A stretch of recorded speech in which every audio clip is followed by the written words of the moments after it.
The Secrets of the Starlight Hotel by Joey Horist. My name is Mike, and this message goes to all who happen to follow me online.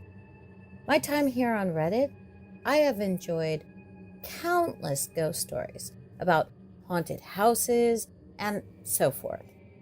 That's all they ever were, though, just stories. Now, my mother passed away recently, and while some of my relatives and I were cleaning out her attic, I came across my old journal, and I wish that I hadn't. What happened all those years ago? It all came flooding back through the dusty, weathered pages of an old notebook. The memories of so long ago were dead and buried, and I would have preferred they stayed that way. It was about 20 years ago now. I was only a summer away from putting the whole North American landmass between me and my podunk little town. The Starlight Resort, a quaint hotel in my town, popular with honeymooners looking for a romantic getaway and an old-timey colonial experience, was the perfect opportunity for me to save up the last little bit of money I could before school started. I primarily worked the front desk for the night shift. Getting a job there was a breeze. Apart from a couple of regulars, the staff changed frequently. Unfortunately, being short-staffed so often required me to step outside of my immediate duties at times. I do remember that there was a security guard who quit after only a day. It has been said that a lot of people who have tried to work there in the past have never gone more than 4 or 5 days without quitting. Little did I know that I would soon find out why. Anyway, this is where my journal comes into play. In my day, we didn't hop on our cell phones and pointlessly update the world on every mundane aspect of our lives. If you were working late and you were bored, you had a couple of options. A, be a normal human being and socialize with your coworkers. B, get a deck of cards and kick your own ass in a game of solitaire. C, make your own entertainment, which in my case was journaling. In high school, English was my best subject, and I had planned on majoring in it in college to either go into teaching or journalism, or something of the sort. So, I was no stranger to jotting down my thoughts and feelings. At this point in my life, writing came as second nature, and it was the best therapy that money didn't have to buy. A notebook doesn't lie or misinterpret. It only presents your thoughts, feelings, and experiences as you dictated them. I used to write and sometimes even just doodle if it ever got slow enough where I wasn't constantly busy. I knew of the hotel's supposed haunting, and I figured it might be fun to jot down some notes if I ever saw or felt anything out of the ordinary. At the time, the most I thought was ever going to come from it were a few instances of cold drafts and some flickering lights. Attached below is a previously unobserved glimpse into the nightmares I experienced while working at the resort. It was not unusual for me to jot down things at least twice a night, once before I started shift and once more after I got on a break. To make things easier to read, I've split my writings into 2 separate parts per entry. June 21st, 1999. Who would have thought it? I'd wind up here at the Starlight Hotel. I'm sitting in the lobby as I write this. The history of this place still lives on through the atmosphere here, floating through the musty air and embedded in the handcrafted mahogany furniture. And it seems like the stories about this place go back as far as the hotel itself. Kevin Mackinson from gym class used to always talk about the Lady in Red a long time ago. Farther and farther back, depending on who you ask, a young bride committed suicide on the night of her wedding. The story goes that a young bride having her wedding here in the reception lounge jumped off the top floor of the hotel after discovering her new husband was having an affair. Legend has it she can still be seen wandering the top floor all hours of the night, her face and dress covered in blood and broken bones from the impact of the fall. I guess that's where the red comes from. Ah, to be young and a little freshman again. It seems like every town has their own story about a ghost bride. I can't believe people still fall for that one anymore. It does have me thinking, though.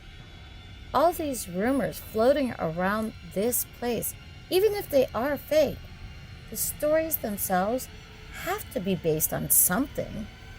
Maybe there's no ghost, but you never know. Affairs destroy marriages every day. And as unfortunate as it is not unheard of for someone to fall out of a window or something like that. Behind every legend could be a little piece of this place's history. Piecing together all the secrets of the Starlight Hotel might be fun. Well, I must take off for now. My shift is starting, and Mr. Gilbert, the boss, needs me. June 21st, continued. Okay, so that was odd. The time is 12:38 a.m. It was about 20 minutes ago when this first happened, but this is the first moment's reprieve I've gotten. I want to get this out while it's still fresh in my mind as can be. I was delivering some miscellaneous things to a couple of the rooms on the top floor. It was just my luck that the elevator happened to be out of service. So I've been getting my exercise in the access stairwell. The cold, hard metal from the hand railing was at war with the fire burning in my lungs from all the physical activity. I had reached the top floor and headed for the door when a thunderous bang sent me soaring out of my skin. On the opposite end of the door, gazing at the door's window, looking square at me, was an unbelievably whitish young woman. Her face was shrouded in crimson, sandy blood. She screeched in pain. "Open the door! Get in here now!" Blood on her hands writhed as she slammed on the door, commanding my attention. I don't know what came over me, but the next thing I knew, my hand was hugging the handle and welcoming her into my own space. She clutched onto me and started smearing blood all over my clothes as she whimpered into my ear. "Where the hell have you been?" Frozen in fear and unable to answer, a second question came forth. "Are these my towels?" It was then that I remembered that room 1307's request. One of the reasons I had been sent up here in the first place. Damn it, the woman complained. It's been 10 minutes now. She grasped the stack of towels and pressed them against her nose. The poor woman was taking a bath and went to wash her hair and smashed her face on the faucet. Talk about a jolt to the system. That was an image I won't soon forget. I am finally back at the front desk now. I took forever to talk to the woman and fill out the incident report. Okay, so it wasn't the woman in red, but it was a lady in red. Does that count for anything? June 22nd. Night 2, here's to you. And here's to an incident-free night. No more bloody noses from here on out. So far, things have been quiet. Quieter, anyway. I have company tonight. Someone else is on duty with me. Her name is Vivian. I could have used her help last night, but she mentioned something about her kid being sick with a cold. Her son, I think. And not being able to get a babysitter. You should have heard Mr. Gilbert when she showed up. You should have heard Mr. Gilbert when she showed up. I don't know how this chick puts up with the abuse. It's one thing to reprimand an employee for being late or not calling into work, but he was flat out berating her and bellowing at her like she was only a small child. He kept going on about how she needed to take accountability, that she was just a child with a child of her own. She must really need this job if she's putting up with that garbage. Here she comes now. She must have been in the bathroom for half an hour. I think she was crying. Anyway, still nothing crazy to report tonight. At least nothing as crazy as last night. It's probably silly for me to even bring this up, but I just can't get it out of my mind. I was ready to write the whole thing off myself until guests started calling and complaining. It sounded like moaning. I had noticed it earlier when I was running some things up to the second floor. Looking at the manifesto and judging by the rooms calling in, I would say it's coming from room 209. That's the only room on the floor that hasn't called complaining. The only problem is room 209 hasn't been occupied in weeks, according to the records. There's a lot of secrets in room 209. That phrase is giving me the chills right now. That one used to spread like the plague up and down my school's cafeteria. The story would be almost completely different by the time it made its way around the room. When I saw that room 209 was empty, my heart nearly sank as the various stories came flooding back to me. The sound coming from the room right now, though, reminds me of one particular tale. It was the early 1900s. A young woman from a multitude of places, depending on who you hear the story from, immigrated to America to start a life of freedom and opportunity with her sweetheart. The significant other came over first and got a job in a steel mill to help pay for her passage over. After arriving here and settling in room 209, she learned that he was tragically killed when a fire broke out in the mill. Upon learning of his death, the woman became despondent and barricaded herself in the room. Hotel staff tried everything they could, but they were unable to enter the room. For 10 whole days, the woman sat in the room, bawling her eyes out, until finally succumbing to starvation and dehydration. When the staff finally managed to get through the door, her lifeless body was discovered on the bed. She was still clutching a pillow to her chest. Is that what I'm hearing right now? The mournful sobs of a grieving widow? Leave it to Vivian to head off to the bathroom again right now.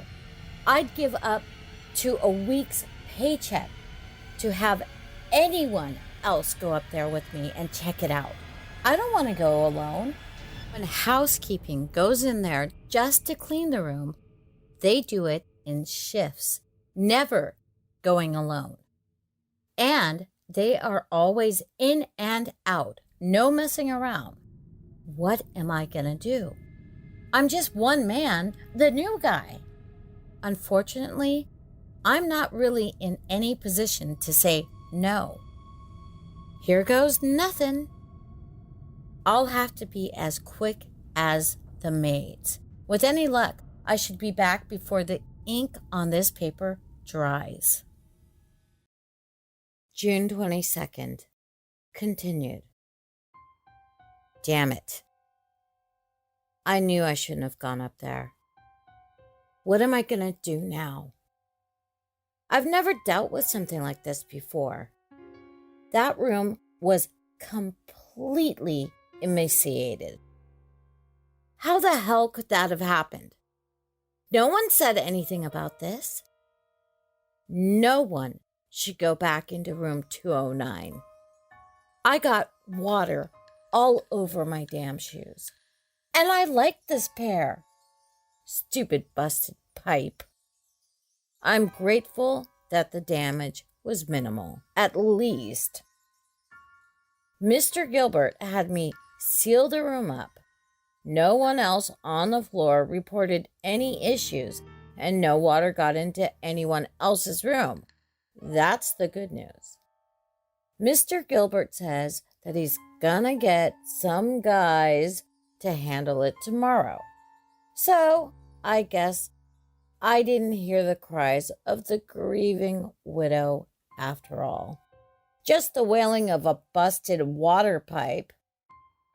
Perhaps there are a lot of secrets in room 209, but that'll have to wait until the room is repaired again.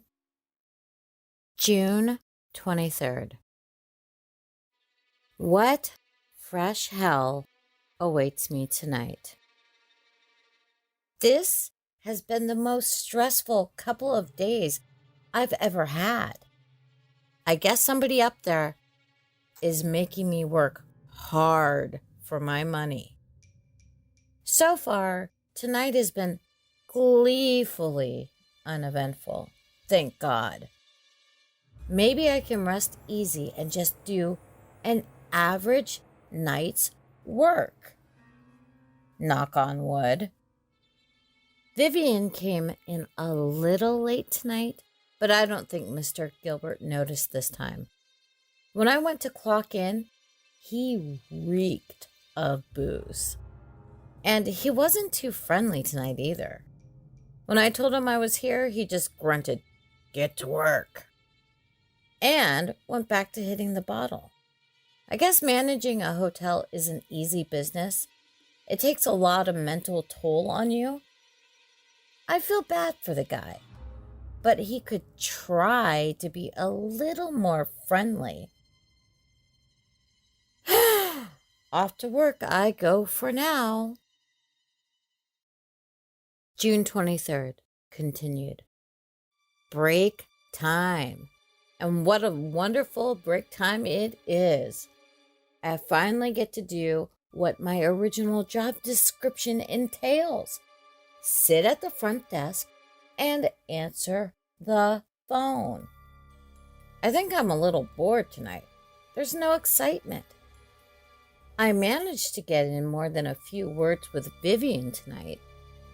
She's a pretty rad chick once you get to know her. She's a little quiet at first, but all in all, a very good listener. Funny thing is, we went to the same school, but she's a little older than me by maybe 4.5 years.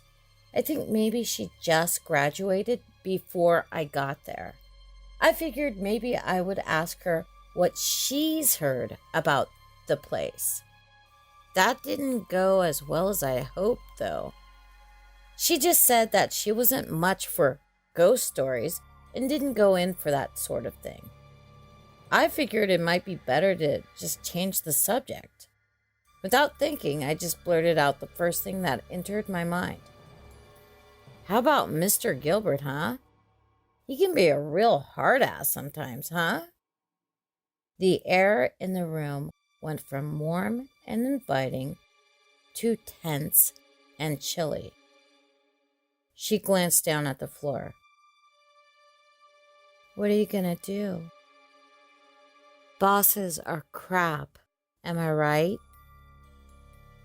True, I answered back.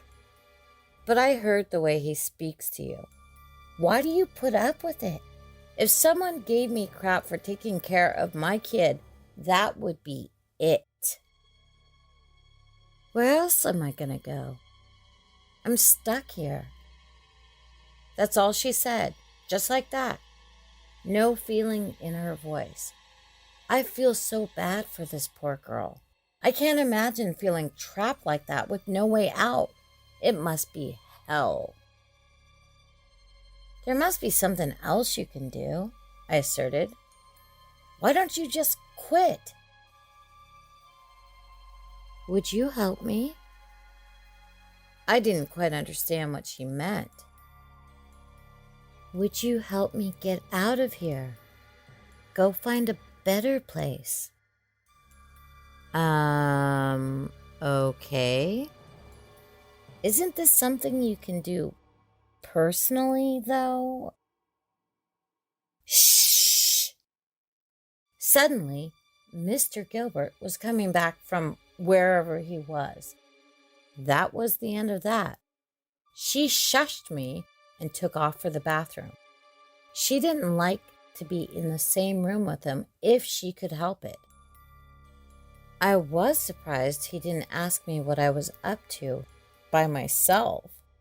He just asked if everything was okay and went back to whatever he was doing. He is back in the office right now. I don't think he was feeling too well. All his drinking must have finally hit him hard. I haven't heard a peep from him. June 24th. That was fun while it lasted, but wasn't meant to be, I suppose. I guess asking for multiple nights in a row of unvarying work was too much to hope for. Anything that can go wrong has. I don't know about ghosts. I've yet to see one. But I certainly wouldn't be surprised if there is a hex on this place. Maybe the rumors from school got it all wrong. This place is cursed, not haunted. The kicker was when this newlywed couple came running out of the elevator in hysterics. The man was dressed like the sorriest excuse of a police officer I have ever seen, and the woman had on a practically see-through nightgown and undergarments of the edible variety. They claimed they were sleeping when the wife slipped out of bed. Her wrist was swollen like gnawed-up chewing gum, and her eye was black as a moonless night. I highly doubt anyone goes to sleep dressed like they were. And who among us who isn't 80 years old bruises up like that from falling a few inches out of bed? Mr. Gilbert barked at me to get upstairs and check out the room, as if Vivian and I didn't have enough on our plates. She was busy with the real glamorous work, cleaning up after someone who came in drunk off their asses couldn't make it into the bathroom. When the newlywed couple and I made it to their room, it was just as I thought. An alien from outer space could deduce that no one had been asleep in this room. The bed looked like a tornado had hit it. The sheets were wet and stained by the complimentary bottle of champagne given out to the newly arrived happy couples. And a small dent lay embedded in the ceiling with bits of plaster trickling down. My guess, it was from popping the cork. I sighed as I held out my clipboard and started filling out the incident report. Okay, I asked, do you guys want to tell me one more time what happened here? I told you we were... Yeah, I know. Sleeping, I interjected as I finished filling out the report. To tell you the truth, I'd rather not even know, I continued. Thanks for giving us your contact information. A hotel representative will be in touch with you guys in a couple of days. I turned out of the room and didn't look back. Who knows what I might have seen had I looked more thoroughly. After winding around a few turns of the cold, narrow, and dimly lit hallway, I came upon the elevator. An odd mixture of anxiety and melancholy permeated the air as I waited for the ride down. It was hard to explain, but it was like someone was waiting with me for the elevator, like a presence that just wanted company and didn't want to be alone. It didn't feel threatening, but it would have creeped me out less if they tried to give me some sort of sign instead of just being present. I recoiled in shock when the long-standing elevator door skidded open. Vivian sprang forward from inside and took small, calculated steps towards me. This wearisome attempt at playfulness was uncalled for. There is a time and a place for this sort of thing, and I'd rather not have the daylight scared out of me in the middle of a busy shift. Geez, Vivian, you scared me half to death, I protested. I've been looking for you. What's going on? What hasn't been going on? I complained. I just got through with another incident report. How about you? How are things downstairs? That's actually what I wanted to ask you, she explained. Do you know where Mr. Gilbert is? I was looking all over for him. Phones were ringing in the lobby, and neither you nor him were there. Oh, great. She just left the phones ringing to come find me. Mr. Gilbert was going to be pissed. As much as I didn't like his personality sometimes, I kinda understand where his hostility came from. Vivian is a great chick, but she has a real knack for not getting anything accomplished. I don't know. He told me he'd come up here, and I've been busy dealing with the wacky honeymooners from hell ever since. I massaged my weary, weighty eyelids and thought harder. I think he was heading toward the kitchen the last I heard.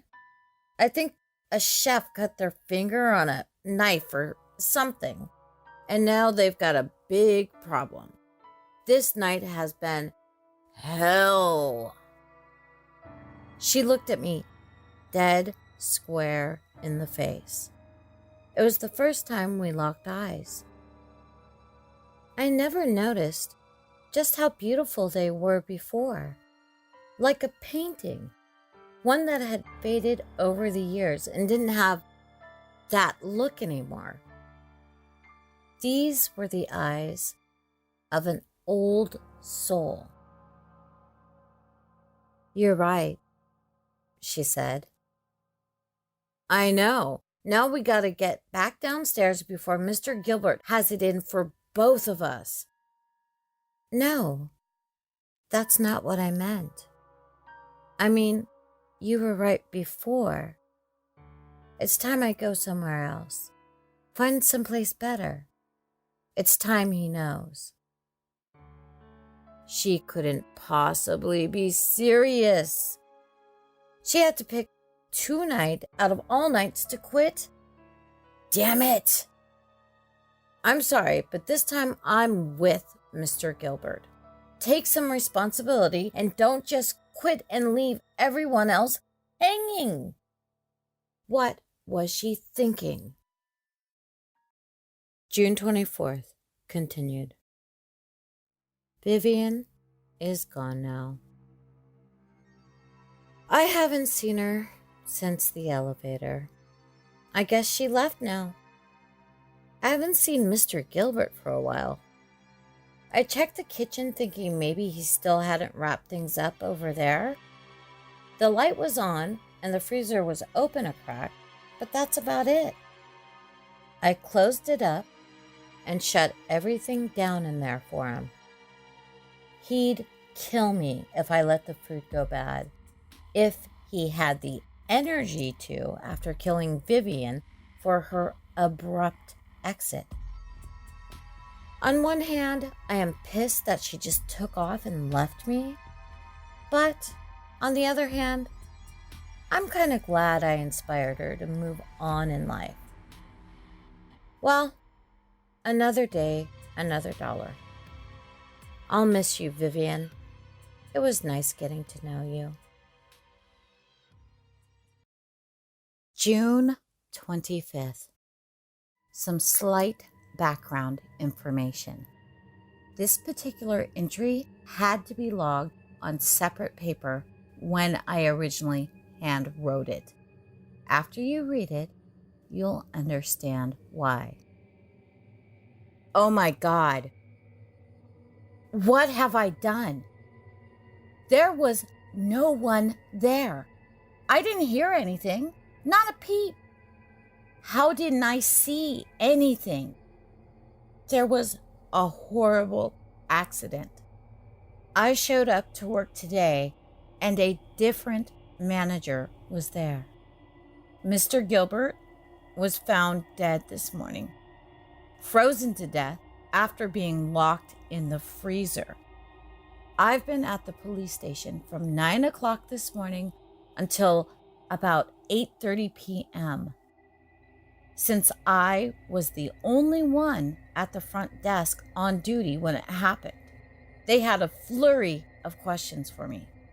A note was found left behind at the hotel, addressed to me. I must have never seen it last night. To this very day, the note she left behind still gives me the chills. No pun intended. The original note was kept for evidence. I'm grateful that I had the foresight to make a copy of it before it was taken away from me. It read, "There once was a woman trapped in a freezer. Ignoring her pleas, he did not release her. Growing colder and colder, she could see her breath and died a very slow and icy death.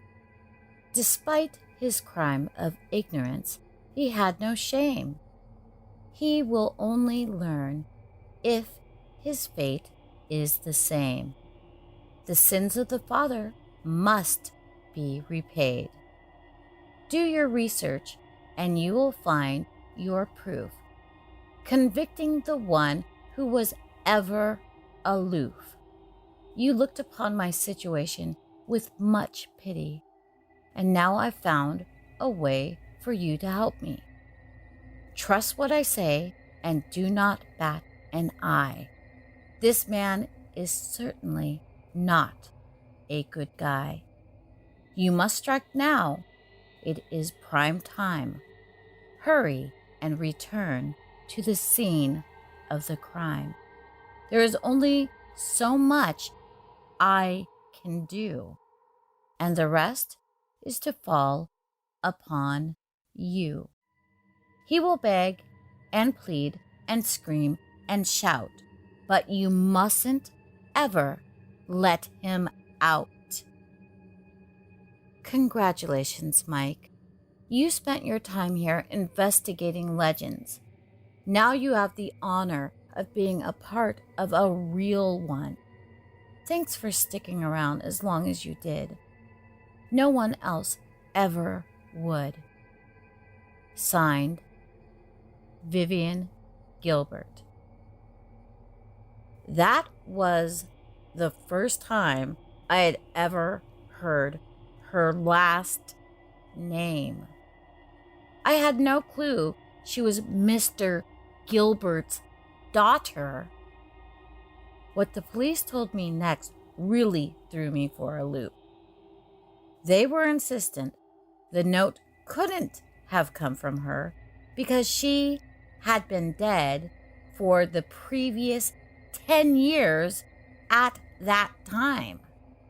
She and her unborn baby boy froze to death after she wandered, I use the term wandered loosely, into the freezer.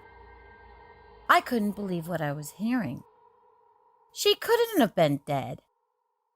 I'm 99% sure I heard Mr. Gilbert talking to her. It was all a bad dream. It had to be. But I wasn't waking up. The police took handwriting samples and were able to determine it wasn't me who wrote the note. So there was someone else in the hotel lobby beside me. Who was it really, though? End of journal entries. I never returned to work after that. The police interviewed everyone they possibly could. Other hotel guests, staff members for other shifts, but nothing ever panned out. Most of the security footage was mysteriously never captured from that evening.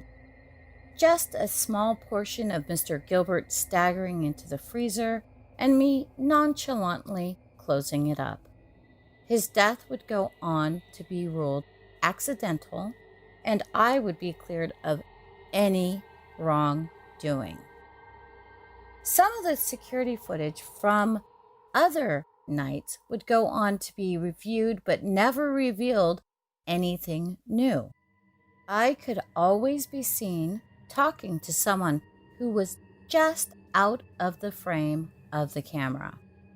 In case you're wondering, I did look her up, as the note had suggested.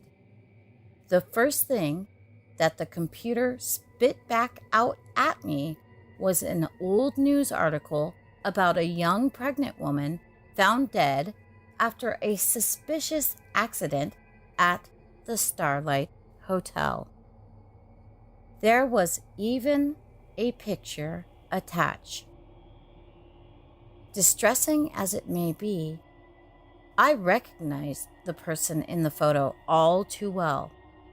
And I think I may inadvertently helped her, condemned her father to the same fate that she had suffered by his hand.